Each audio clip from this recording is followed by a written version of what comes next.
If you've ever lived with a teenager, you know the behavioral stereotypes, the intense mood swings, the suddenly reckless decision-making, and a bizarre commitment to sleeping past noon. Modern society often views this developmental phase as a structural flaw, a period of temporary chaos that parents and teachers must simply endure, for logic and impulse control crawls upward, maturing later.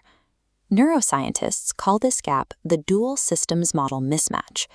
Biologically, adolescence creates a high-powered emotional engine operating without a neurological braking system. This engine runs on specific neurochemicals.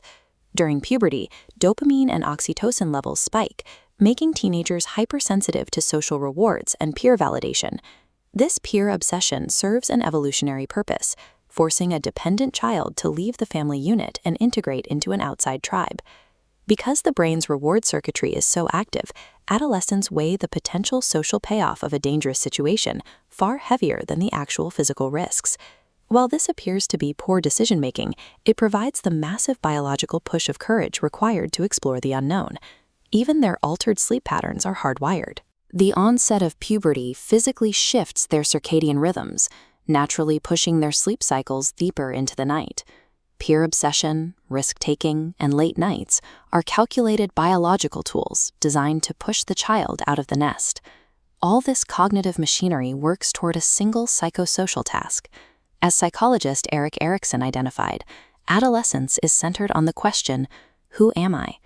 During this phase, teenagers enter a psychological moratorium, putting final life commitments on hold to actively experiment with new roles, genders, and ideological positions. What looks like chaotic rebellion to adults is actually the active construction of an independent identity. As the brain undergoes massive synaptic pruning to become more efficient, it becomes highly plastic and vulnerable to its environment. This chart shows the consequences of that vulnerability. 50% of mental illness occurs by age 14 and 75% by age 24. Modern factors like digital social comparison, chronic sleep deprivation, and early substance exposure weaponize this natural biological sensitivity.